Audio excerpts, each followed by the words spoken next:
네, 안녕하세요. 영양학 박사 그레이스입니다. 오늘도 여러분이 가지고 계신 먹을 것에 대한 고민을 쏙쏙 다 해결해 드리기 위해서 나왔고요. 오늘 말씀드릴 정보들도 꼭 필요한 것 잘 얻어가시고 실생활에서도 적용해 보시면 좋겠습니다. 사실 우리 몸을 구성하고 있는 성분 중에 제일 중요한 게 뭐냐라고 물으면 크게 두 가지예요. 수분과 단백질. 그래서 수분과 단백질이 내 몸을 구성하는데 되게 중요한데 그 이유는 내 몸의 많은 부분이 수분이고 많은 부분 단백질이에요. 그래서 나 골다공증 걸렸어? 지금부터 칼슘 챙겨 먹어야지. 뼈를 구성하는 성분에 칼슘이 굉장히 대부분이긴 하지만 그 칼슘이 제대로 지탱하고 서 있으려면 근육이라는 게 있어야 되잖아요. 근육은 단백질이란 말이에요. 그래서 결국에는 내가 내 몸을 잘 지탱하고 설 수 있냐? 따져보면 우리가 모든 뼈 건강에 좋다라고 늘 강조해왔던 칼슘 말고도 단백질 자체가 굉장히 중요한 요소예요. 너무 다들 이제 오래오래 사시니까 꿋꿋하게 잘 서서 다니면서 살고 싶잖아요. 그리고 예전부터 어르신들께서 어디 막상 이렇게 해서 골절되면 라이프가 너무 괴롭고 힘들어지고 간병하시는 분도 굉장히 힘든 상황에 봉착하는 경우가 많다라는 얘기를 우리가 뭐 직간접적으로 많이 들어보셨을 텐데 그만큼 내 몸의 근육을 잘 보존해서 내가 딱 꿋꿋하게 서서 다닐 수 있는 그런 것들을 그냥 기본적으로 가장 중요하게 생각하시는 게 아닐까 싶어요. 단백질이 부족해서 나타나는 신호라기보다는 사실은 단백질이 부족한 예를 들면 식사를 장기적으로 하셨다라고 하면 그거는 단순히 단백질만 부족한 식사를 하신 것은 아닐 거예요. 단백질 식품이 같이 가지고 있는 게 마그네슘도 아연 같은 미량 영양소도 단백질 근본 식품이 많이 포함하고 있는 영양소인데 어떤 식사나 식품 자체가 하나의 영양소로만 구성되어 있지 않기 때문에 단백질이 부족한 상태의 식사를 오랫동안 지속하셨다 하면 다른 부가적으로 부족한 요소들이 많이 이미 있으실 거예요. 그런 상태의 분이라면 정말 기운이 없거나 면역력이 떨어지는 것을 스스로 느끼거나 하는 형태로 증상을 보이실 수도 있고 때로는 근감소증이라는 진단을 실제로 받게 되실 수도 있죠. 20대 때는 돌도 씹어 소화시킨다 하잖아요. 그런데 50대, 60대, 70대 점점 진행될수록 나 옛날에 갈비 3인분씩 먹었는데 이제 1인분도 못 먹겠네? 말씀하시거든요. 그 이유가 그냥 먹는 양 자체가 줄어드는 건데 그 줄어드는 게 단순히 양이 줄어드는 게 아니라 내 소화효소 자체의 분비량도 줄어들고 소화효소가 잘 작용할 수 있게끔 하는 여러 기전들이 슬슬 떨어지는 거죠. 어떻게 보면 굉장히 자연스러운 노화 증상의 하나이기도 해요. 그리고 똑같은 양의 단백질을 먹어도 나의 20대 시절에 실제 내가 필요한 내 몸의 근육으로도 가고 내 몸을 잘 지탱하는 데도 사용되는 단백질의 효과로 전환될 수 있는 생체 이용률이 나이가 들면서 점점 떨어지기도 하죠. 그러한 이유들로 연세가 드실수록 단백질을 먹어도 내가 필요로 하는 효과를 잘 보기 힘든 경우들도 많이 계시죠. 우리나라 분들은 뭔가 식사에 대한 제 커멘트를 드리면 정말 열심히 들으시고 실천도 하신단 말이에요. 잘못된 방법으로. 왜 잘못된 방법으로 실천하시냐? 알려드린 거를 너무 열심히 하시다 보니까 그래요. 단백질을 챙겨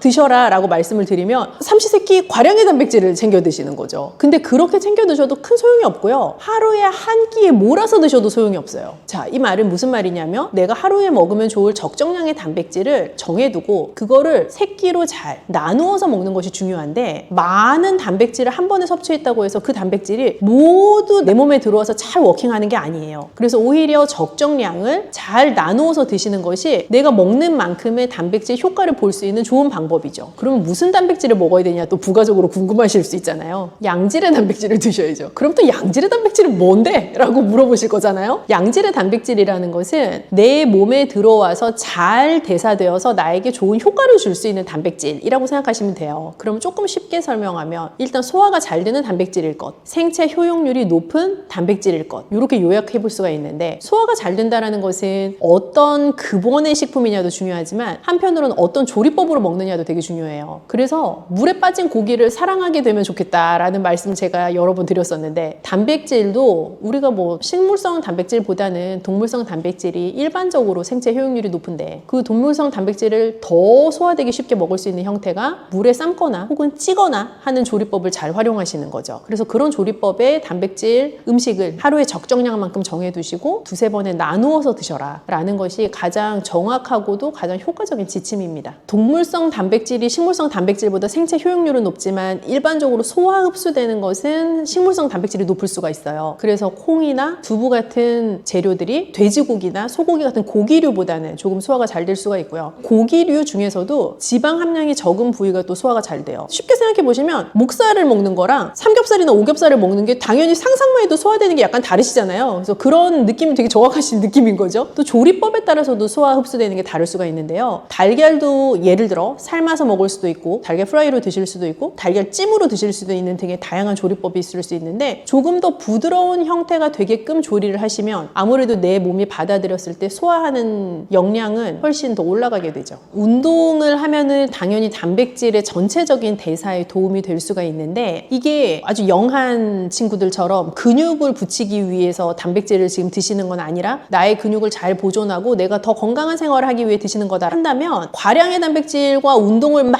세게 병행하시는 것보다는 적당한 강도의 운동을 하시고 한 1시간쯤 후에 단백질을 드시는 거? 그 정도 좋을 것 같아요. 약간의 땀이 나는 정도. 이 정도가 가장 모두에게 기준으로 삼을 수 있는 적당한 운동입니다. 예를 들어 제가 뭐 하루에 30분씩 뛰세요? 어떤 분에게 너무 약한 강도의 운동일 수 있고 어떤 분에게 도저히 못하는 강도의 운동일 수 있어요. 그래서 내가 했을 때 약간 숨이 차는 것이 느껴지면서 전화가 왔을 때 그래 하면서 약간 받으실 수 있는 정도, 그리고 살짝 내가 땀이 난다는 거를 느낄 수 있는 정도의 강도의 운동이 추천할 만한 운동이에요. 우선 단백질을 드실 때 저는 조리법을 포함하여 곁들이는 짝꿍 음식이 되게 중요하다고 생각을 해요. 그래서 단백질을 요즘 젊은 세대에서 단백질 섭취할 때 제가 말리고 싶은 건 단백질만 드시는 거예요. 예를 들면 단백질 쉐이크, 닭가슴살 이런 류의 재료에만 집중해서 식사를 구성하시는 경우가 있는데 그렇게 하는 게 사실 나이가 들수록 그 식사법을 따라하면 신장에 굉장히 무리가 갈 수가 있고 또 젊은 친구들처럼 근육을 막 크게 만들기 위해서 단백질을 드시는 게 아니기 때문에 단백질과 함께 무엇을 먹는가에도 조금 신경을 쓰시면 좋겠어요. 예를 들어서 뭐 단백질 적당량과 함께 잡곡밥 혹은 잡곡빵 아니면 신선한 채소, 과일 그런 것들을 같이 곁들여서 드시면 그 단백질을 먹는 재미도 올라가기도 하고 또 단백질을 실제로 더 잘 대사되게 만들 수 있는 다양한 미량 영양소를 같이 섭취하시는 것이기 때문에 훨씬 더 좋아요. 단백질을 또 챙겨 드시라고 말씀을 드리니 누구나 그런가 보다라고 생각하시면은 살짝 곤란할 수 있는데 그건 지금 이 방송을 보시는 본인의 상태에 따라 좀 다를 것 같아요. 만약에 건강검진을 했는데 뭐 신장 질환 초기 증상이 보인다라는 커멘트를 들으셨거나 혹은 신장 지표, 우리가 사구체 여과율 같은 지표들을 쓰는데 그런 지표의 수치가 비정상적인 범주에 있다라는 그래프를 만약에 보신 적이 있다면 단백질을 너무 과량으로 드시는 건 조금 위험할 수 있어요. 신장이라는 기관에서는 단백질을 최종적으로 대사하고 걸러내야 되는데 단백질을 너무 많이 먹게 되면 그 단백질을 너무 많이 먹은 것만큼 내 신장에 무리가 가요. 그래서 실제로 우리가 시니어가 되어도 단백질 섭취를 잘 하는 것은 굉장히 중요하지만 내가 신장이 안 좋은 상태라는 얘기를 들으셨다면 마냥 그 단백질을 많이 챙겨 드시는 게 능사는 아니다 라고 생각을 하셔야 될 것 같아요. 사실 단백질은 우리 몸을 지탱하는 데 있어서 내 몸의 근육을 유지하고 만드는 데 굉장히 중요한 필수 영양소인데요. 단백질 섭취를 내가 잘 해보겠다라고 마음을 먹고 챙겨 드실 때 너무 과량으로 챙겨 드시지 않도록 주의하시면 오히려 좋을 것 같아요. 동물성 단백질 중에서도 기름기가 적은 부위 선택하셔서 물에다 찌거나 삶는 조리법으로 조리하시면 가장 좋다. 그리고 다양한 재료의 단백질 급원 식품을 활용하시면 좋겠다. 예를 들어 고기도 드시지만 생선도 드시고 달걀도 드시고 우유나 콩, 두부 같은 것도 다 단백질 식품에 해당하니까 잘 챙겨 드시면 좋겠습니다.